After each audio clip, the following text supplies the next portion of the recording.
Okay, so good evening, everybody. It is the 28th of February, and we're so lucky this month because we've got an extra day in the month, which Jen reminded me about. Woohoo! An extra day in the month for business. So today would have been month end, but actually we've got a bonus day tomorrow. So tomorrow is month end. We've got till 10 o'clock tomorrow night to complete our promotions, our quals, anything else that we're working towards, which is really exciting.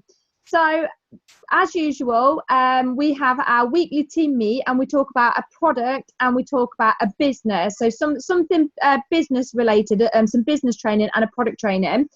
And we've been going through Eric Worre's skills. So he says that when anybody starts a network marketing business, we all start as amateurs. No matter what our background is, we all start as an amateur and we have to learn to be a professional. And to learn to be a professional, we have to learn the 7 skills. Then we have to do the 7 skills. Fall flat on our face, get a little bit better, do the 7 skills again, fall flat on our face again, learn a bit more and keep getting better. And the cycle continues like that until we get better. And it takes, he says, 7 years to be an absolute expert and professional at these 7 skills, which is nothing in terms of careers and what people train to be like a doctor or a lawyer. And we actually end up earning more than what they do anyway. So tonight, Fiona's going to go through skill number 7, which is promoting events to your team. And that will wrap up our 7-week training of the 7 skills, but we will be going back and doing them again, training by different people. So I'm going to hand it over to the lovely Executive District Manager, soon to be Area Manager, Fiona Stevenson, to do skill number 7. Thank you very much for the introduction. Good evening. So as Danny said, my name is Fiona Stevenson. I am an independent consultant with Arbonne International and an Executive District Manager. Just a quick note, bear with me, I am poorly this evening, so if I do put mute and nip off screen to blow my nose or cough, I will be back briefly, I promise. But I have got a terrible cold. Okay, so for tonight's training, I've done a PowerPoint presentation, and as Danny said, it is skill 7. So let's share my screen and we'll get straight. Okay, is that working? Yes, it is. Okay. Okay, so tonight's training is, as Danny said, from the book Go Pro by Eric Worre, and this is skill 7, which is entitled Promoting Events. So the first thing that Eric Worre reminds us about is face-to-face meetings. So in this modern day and age, it's really important to be able to tap into technology around us and use social media and other forms of technology for communication and within network marketing, and especially within our business with Arbonne. It's an international company, so sometimes it is essential. But Eric Worre reminds us that nothing compares to the face-to-face meetings. So all of these, Facebook, email, phones, Zoom, Skype, FaceTime, it's all fantastic, but nothing compares to the face-to-face meeting. So the face-to-face meeting, people can feel your belief when you're talking, and they hear the confidence in your voice, and they see the excitement in your body language. So a face-to-face meeting is always your first choice, or should be your first choice. So different types of meetings. You can have a one-to-one where you invite someone round and it's just the 2 of you to talk about the business or the products. You can have group presentations, whether that's going to a DA, Discover Arbonne event. You can have big events, which is GTC, AAC. I've recently returned from district manager training. You can do workshops. These can be spa workshops or product workshops, makeup workshops, things like that. You can do small groups. You can meet a group of young ladies in a coffee shop, or destination events. Now let's go into a bit more detail about destination events. These would be either a conference or a convention. They usually involve travel. So this is perfect because you travel away from your everyday life to a different building or a different town or a different country. So you get total immersion in this new life. You live your dream. So it's a perfect opportunity to refocus or recommit to your business, and you gain strength from the presenters. So this is all people that are already in their business and they are going to these meetings for training and for inspiration and motivation from other people. So things like the Global Training Conference, the annual Arbonne Conference and Leadership Academy, we go to these events, and when the presenters are on stage and talking to us, they say things that really inspire us. So as I said before, I was recently at district manager training, and my business has taken a dip recently because I haven't been as active as I usually am. While I was there, one of the presenters said, any day can be your day to decide this is the day I'm going to start my business. And that really resonated with me. I came home that day, kickstarted my business, and since then have done tremendous. I've grown my business since then, and that was only 2 weeks ago. So things really resonate with you. And Eric Worre says, I gave up blaming at an event. I decided to become a professional at an event. I realised no one could stop me at an event. I decided to go to the top at an event. In fact, as I think back, I can't think of a single significant moment in my network marketing career that didn't happen at an event. They are that powerful. So other things that we can get from destination events, as humans, we are wired to seek proof from others that we made the right decision in our lives. So at a destination event, we receive incredible validation of our involvement. We are surrounded at these events by lots of other people who stand with us. They have taken the same absolutely amazing opportunity and they are in it too. So we're almost brothers in arms, and that feels really good. So then we see Ian Pritchard, Sarah Dunning, Danny Wells, and it solidifies our belief that these people have reached the highest levels in the company, and we see that and think, well, maybe I can do this too. And there is a little bit of positive pressure in there. So this is associated more with our recognition evenings. So when you see people being celebrated for their success, this inspires you to work harder to achieve it. So it also makes you think that you want to improve to be one of those people that's being celebrated next time. The next time that you are there in front of the same group of people, you want to show that your business has grown, you've been successful. And then community. When you're at an Arbonne event, you feel the buzz, you feel that excitement. It's in the air, the atmosphere, and everyone shares your dream. Everyone shares your passion. Everyone has trust in this company, in this business. Everyone has positive attitudes. And being around other people like that, it fills you up with strength to take on the next part of your business, of your challenge. Excuse me. Okay. So your network, getting your business partners there is what you need to do. There's no point in having these amazing destination events to encourage people to grow their businesses if you don't have anybody there. So to do this, you need to build an event culture. Now what this means is that everyone in your organisation attends events. If they can drive, they'll be there. And the first thing that you need to do to start to build to build an event culture is to be committed.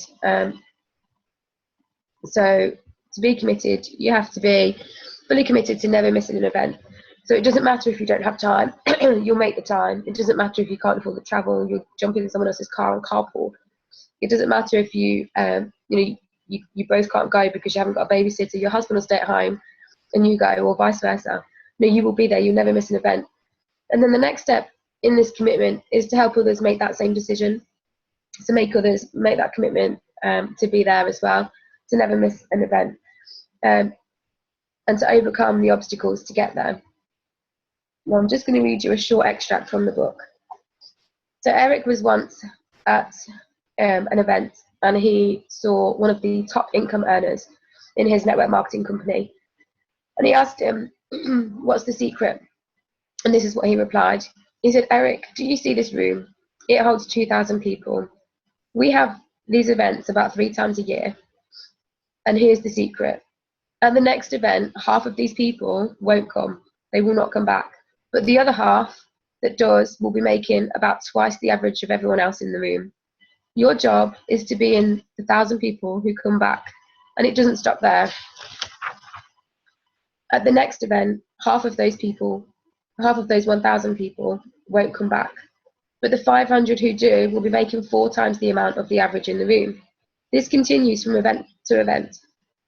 If you continue to come back, you'll end up being among the highest paid people in the room, and eventually you'll even find yourself presenting on stage. And it's as simple as that. Okay? So the next thing you need to do to build an event culture is to demonstrate your commitment. So post a picture of your AAC ticket. Register, be the first to register early. Make sure that you have more guests with you than anyone else attending. Show your hotel reservations online. Demonstrate that your commitment is not just talk, you are making it happen. Intensity, be fired up, be in their face. We are going to change lives. This is going to happen. And this is important. This is important, is what intensity says. The more you say it with such intensity, people believe it. This is important. Focus. Now this is either important, it isn't, or it isn't. So focus on the importance of it. Tell people again and again why it's important. So repetition over and over again. This is important. And create a verbal commercial. So everybody in your team starts saying the same thing. This is going to change lives. You know, we are going to meet some MVPs at this event. We are going to hear some stories that inspire us at this event. We are going to get away from our daily routine and live our dreams for a few days or a few hours. Let's go, let's do this. When people start hearing this over and over again, it becomes a verbal commercial and it's repeated and things start to happen. Vision. Okay. So again, this is taken from a webinar that Eric Worre did, and it's all about his vision. So what he says is, you need to visualize it. On average, you earn $1,000 per person per year that attend a destination event. So if you get 100 people attend a destination event within your network in a year, then that's $100,000 earned in a year. So you need to have this vision. Okay. A game plan. So you need to explain to people that this is the game plan of the business. This is how we're going to make it happen. This is our plan to go to these destination events to grow our business. So let's make a plan and let's get it done. Stories, tell stories. People that went to these events, tell them that the success that they had when they came back. And the people that didn't go to these events, tell them how those people felt when they didn't go, and how they felt afterwards. Inclusion. So drop names, include the MVPs that are going to be there. Say that you're going to be rubbing shoulders with, Ian Pritchard, Sarah Dunning, these top income earners that are going to be there, and that creates natural exclusion. So people that are not going to this event, explain that within this business, your best invested time is with the people that are making the effort to go to all these events. So if you want more time and effort put into you by your sponsor, then you need to be at these events where they are. You can run with them, but they're not going to walk with you. So if you want to put that effort in, then of course they were going to help you to get to the top. But you need to do it together, and together you will have an amazing time doing it.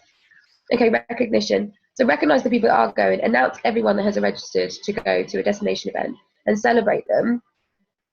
And so go for a meal for all the people that have registered to a destination event to prepare, organise travel or whatever.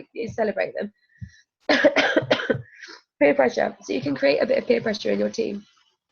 So you can put a list of everyone that has registered to go to an event on your website or email it out. And peers will question those that haven't registered and say, oh, you're not going. How come you're not going to this event? So it creates a bit of peer pressure. Accountability. Make sure that everyone in your network knows that they are accountable for what happens in their business and what doesn't happen in their business, whether they attend these events or not. And competition. So if two people commit to start to go to an event, start a little bit of competition between them. Okay, so how many people can you get to come to this event? Oh, okay, I'll probably get about 5. Then you go to the next person. Oh, so-and-so said they're going to get 5 people to come to this event with them. So how many are you going to get? Oh, okay, well, they're going to bring 5 guests. I'll bring 6. Great. To create that little bit of competition. Okay, so those are 15 things that you need to do to create, to build an event culture with your business partners. And then he moves on to talk about an announcer versus a promoter. So when it comes to promoting these events, an announcer will literally announce the event on Facebook or email or their website, and then sit back and hope that people come to this event. A promoter is relentless with their message. They tell stories that inspire people into action. they paint a picture of what the event will be like and what they will benefit from going to an event. So an example of this is when we see people posting about the Global Trader Conference, GTC, and we see pictures of everyone having this fantastic time. You know, we see the white party, the green party, and the neon party. And we see our friends taking selfies with the top income earners. We see videos of them dancing away, and it's fun. And then we see when they return, we see the growth in their business, and the confidence in themselves and the wealth of knowledge that they gain. So we see the proof, and that's what we need to do for our business partners. You know, we need to do that for our team. We need to show them how beneficial these events are, and we need to make sure that we get that message across. You know, this is where I believe that Facebook comes in handy as well. You know, posting things all the time, it's a natural advertisement. And so you need to convey enough enough value to justify people's time to come. A promoter will hear someone's problem or reason for not being able to attend and help them to overcome it. So Eric Worre says in one of his webinars, if people are not attending an event, then you didn't convey enough value to them to justify the time out of their lives to attend. Something else was more important. So it is our role as promoters to show them that these events are more important than anything else that will come up, so more important than the movie they want to see, more important than the shoes that they've been saving up, that they've had their eye on. You know, we need to justify their time. Okay, so different ways to invite people to an event. Face-to-face is always best.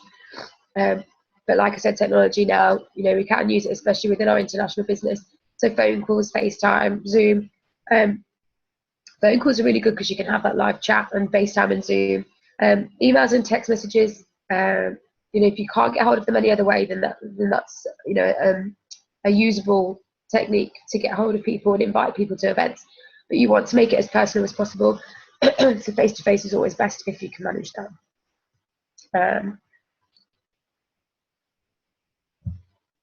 Okay, so we've spoken now so far about people that are business partners, people that are already in this network marketing business with us, with this company. So now we're going to move on to talk about prospects and how to invite them and how to promote events. When it comes to prospects, sorry, excuse me. Okay, so with prospects, you have to remember that they are always going to be busy. They're always going to be tired or nervous or busy with life getting in the way, something. So, and if they give you any of these reasons, then you haven't shown them enough reason to come. So it's your job to make this really important. So he makes reference here to his "if I would you" technique of inviting people. And he talks about this he talks about the 8-step invitation formula from Skill 2, which is definitely worth a read.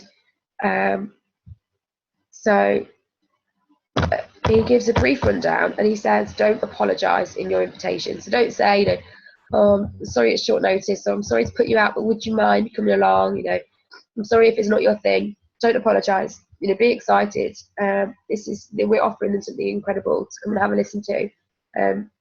You know, asking them to take half an hour out of their day to come and listen to something incredible that will potentially change their lives shouldn't be something that we're apologising about.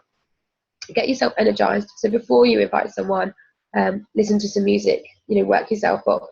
When you invite someone, you need to have enthusiasm in your voice. You need to show urgency. You know, this event is exclusive. You know, it's Tuesday, 2:00. We have to be there.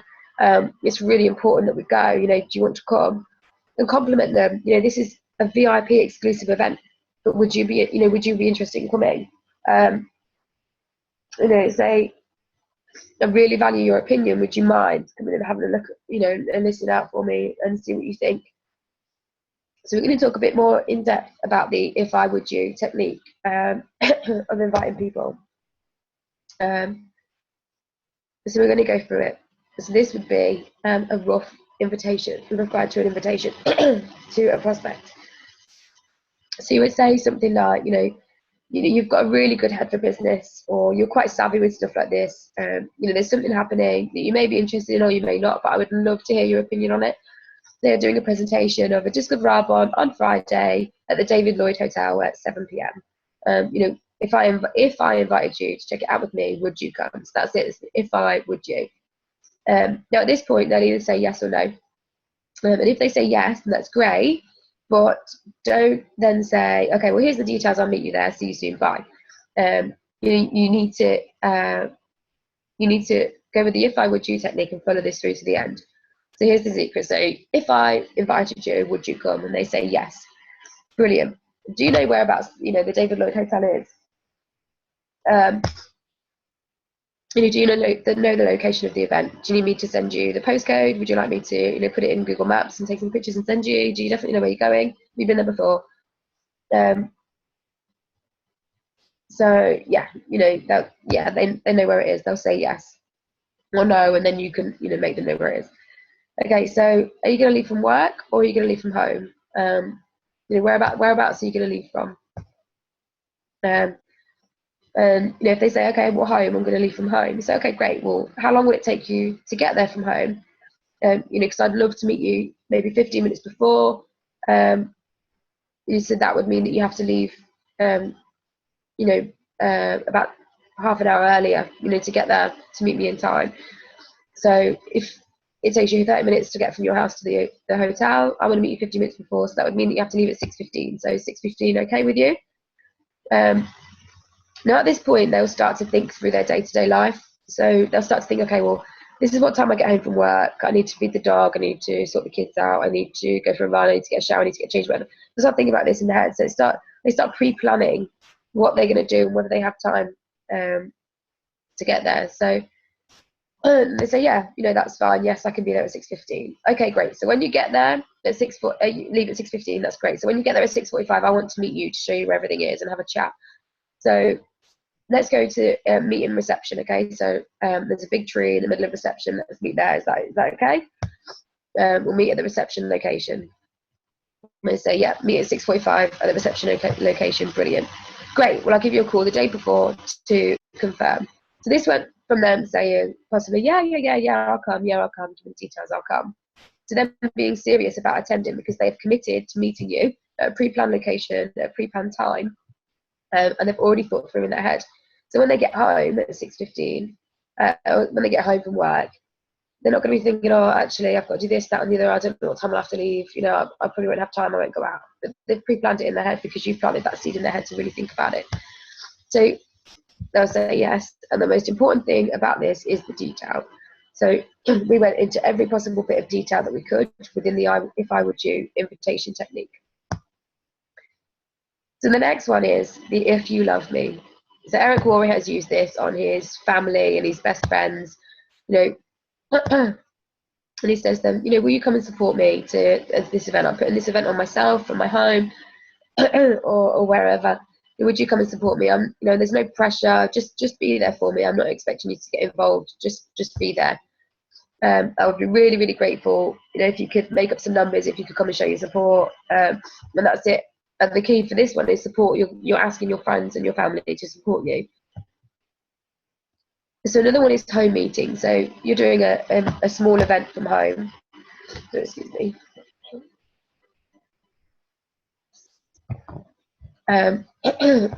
So again, this is inviting prospects, and you would still go through the if I would you technique. You'd still ask all of those questions. But at the end, when they've said yes to all of those questions, you'd say to them, oh, can you bring some ice? Or can you bring a bottle of wine? Can you bring a couple of bottles of water? Can you bring some potato chips, crisps, whatever? Can you bring something? Could you bring that 15 minutes early? Can you be there 15 minutes early so I can make sure I've got that? That'd be great. So when you're doing this, you're giving them an assignment, and this makes them a part of the process. So it involves them. So now they're committed to helping you out. So you give them an assignment. They have to be there because they can't let you down. And they feel like, oh, she's asking for my help, so I'm going to go and help her by bringing her this. Okay. So that's the 3 ways to invite people. The if I would you technique, if you love me, and then the home events asking them to bring something. And they all have different key points. The first one was all the details, get the details locked in. The second one is it's family, so support. The third one, assignments, get them to do something, get them to be involved. Make sure you compliment them when you ask them to come to an event. When you're doing the invite, I really appreciate your support. I really value your opinion. and then lock up the commitment, set times, and then make sure you do the follow-up. Make sure you ring them the day before. No, I'm just checking that you're going to bring some eyes. Just checking, do you know the time of the event? Do you know the date? Really appreciate it. Thank you in advance for supporting me. You definitely bring an eyes, I'll pay for it, but I just need you to do that for me. So make sure you do the follow-up. It's really important. Okay, so lastly, it comes down to a decision, and it all boils down to a decision by you. So you need to make the decision, am I going to do this? Yes, I am. It starts with you. You need to make this decision. I am going to go to this event and I'm going to bring my team with me. Meetings make money. Remind yourself of that continually. The more you do income creating activity, the more your business is going to grow. And meetings make money. Repeat that to yourself. Meetings make money.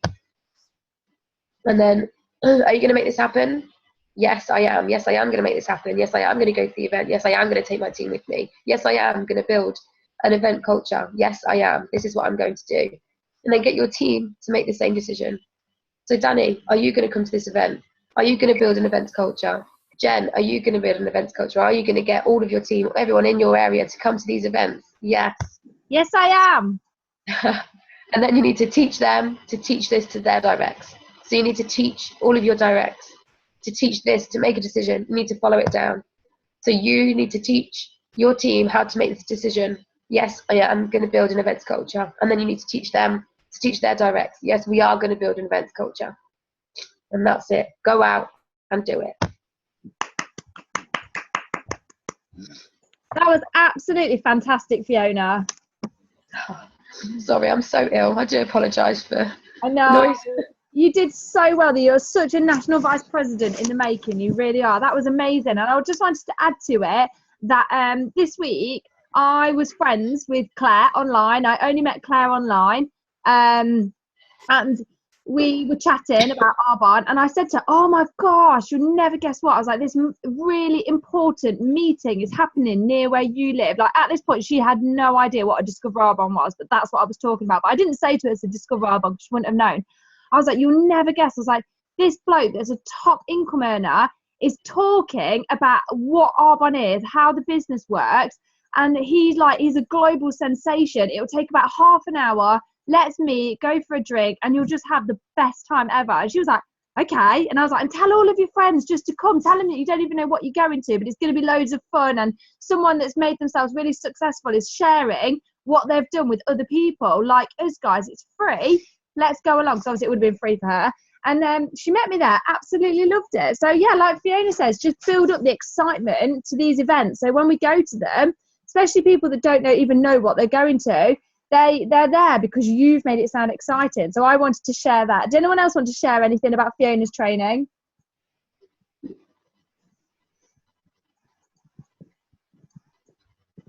It's gone quiet.